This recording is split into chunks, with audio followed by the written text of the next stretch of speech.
হরে কৃষ্ণ।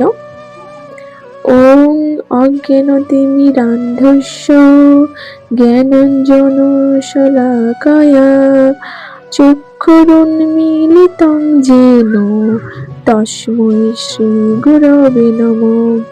শ্রীচৈতন্য মনোভীষ্টং স্থাপিतं যেন ভূতলে স্বয়ং রূপ কদা মধ্যং দদাতি স্বপদান্তিকম।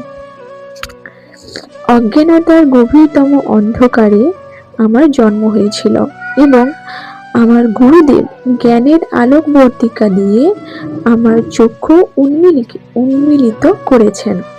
তাকে আমার সশ্রদ্ধ প্রণতি নিবেদন করি। শ্রীল রূপ গোস্বামী প্রভুপাদ, যিনি শ্রীচৈতন্য মহাপ্রভুর অভীষ্ট উদ্দেশ্য এই জগতে স্থাপন করেছেন, তিনি কবে আমাকে তার শ্রী পাদপদ্মে আশ্রয় প্রদান করবেন?